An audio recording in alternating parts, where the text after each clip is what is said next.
Bienvenidas y bienvenidos. Hoy nos sumergimos en un texto, bastante provocador. Los principios matemático-históricos y la evolución de la libertad. Es de Víctor José Fernández Bolívar. Y la idea central, que viene de Alejandro Dulofeo, es fuerte. ¿Y si la historia no fuera puro caos? Si siguiera patrones, ciclos matemáticos. Exacto. El libro, digamos, retoma esa matemática de la historia de Dulofeo y propone eso, que las civilizaciones no van en línea recta, sino que como que pulsan en ciclos de unos 1700 años. ¡Wow! Así que hoy, la idea es tratar de desmenuzar un poco esto, ¿no? Ver qué nos dice del pasado y quizás del futuro. Suena contraintuitivo, la verdad, frente a lo que siempre pensamos del progreso o el azar. A ver, empecemos por el núcleo, ese ciclo de 1700 años. El texto lo parte en dos grandes momentos, ¿cierto? Correcto.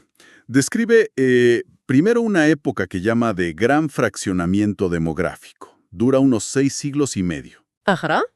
Y se caracteriza por unidades políticas chiquitas. Imagínate las polis griegas al principio, o las ciudades-estado medievales. Mucha creatividad ahí, pero todo fragmentado. Entiendo. ¿Y después? Después viene una época más larga de unos 10 siglos y medio, la de gran unificación, o sea, la imperialista, donde surgen los grandes imperios que aglutinan todo eso. Como un péndulo, entonces, entre la diversidad creativa y, la concentración de poder. Justo, un péndulo histórico, podríamos decir. Pero esa fase de unificación, la imperialista, el texto dice que no es un bloque sólido, que tiene sus propias etapas. Ahí se pone interesante, me parece. Exactamente. Ahí es donde el análisis se vuelve fascinante, sí. Porque describe subetapas muy definidas. ¿Cómo cuáles? Mira, habla de un primer impulso, agresivo, expansivo, lo llama federal. Después viene una especie de gran depresión interna, una crisis fuerte. Y luego, ojo, un segundo proceso agresivo. Este ya es más centralizador, más autoritario. Después de eso vendría un desastre militar, luego una fase de pura conservación y al final, la desintegración del imperio. Un momento, Eso es revelador. ¿Estás diciendo que figuras como Alejandro Magno o Napoleón, esos grandes conquistadores que asociamos con la expansión imperial, Ajá. surgirían típicamente en ese segundo pulso agresivo, después de la crisis interna, no en la primera ola de expansión? Esa es una de las afirmaciones más potentes del modelo, sí. Argumenta que estos grandes consolidadores imperiales aparecen justo ahí, en esa segunda fase, la más centralizadora. ¡Caramba! El libro pone ejemplos, claro. Roma es uno. La primera expansión republicana sería el primer proceso. Las guerras civiles del final de la República, esa sería la depresión. Y luego, ¡pum!, el imperio, con César Augusto. Ese es el segundo proceso agresivo. Claro, tiene sentido visto así. Y analiza igual a Macedonia, a Cartago, buscando ese mismo patrón. Entiendo. Y esta lógica de fases, de ciclos, llega a aplicarse incluso a batallas. Mencionaste que reinterpreta eventos como maratón. Sí, esa es quizá la parte más determinista, si querés. Sugiere que el resultado de algunos enfrentamientos clave podría estar muy influenciado por la fase cíclica en la que está cada bando. ¿Cómo sería eso? Por ejemplo, un pueblo en su fase creativa, de fraccionamiento, defendiéndose, como los griegos en Maratón, ponele. Tendría una ventaja como intrínseca frente a un imperio que ya entró en su fase de desastre militar, que es como argumenta que estaban los persas en ese momento.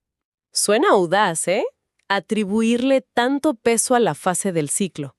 Pero, ¿no se corre el riesgo de minimizar otros factores? ¿El liderazgo, la estrategia de ese día? Es una objeción totalmente válida.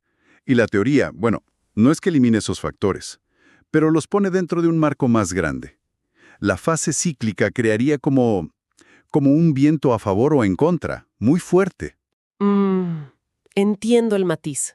Y si conectamos esto con el panorama general, la teoría postula que hay una especie de fuerza creadora que se va moviendo geográficamente, y que los imperios se suceden unos a otros en un orden, casi matemático. ¿Da ejemplos de esa sucesión? Sí.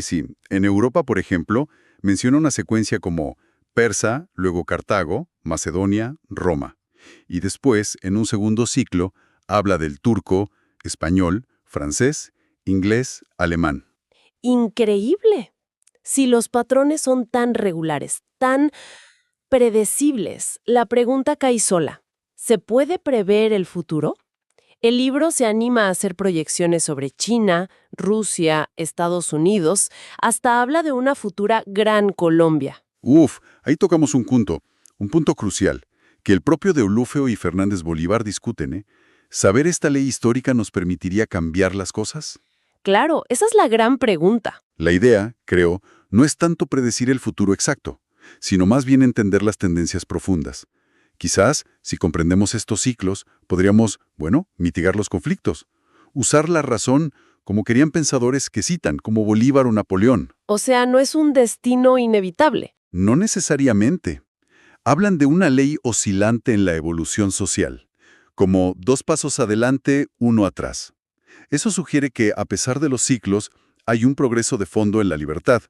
No es un destino sellado, sino un patrón que, si lo conoces, tal vez puedas manejar mejor. Fascinante, la verdad.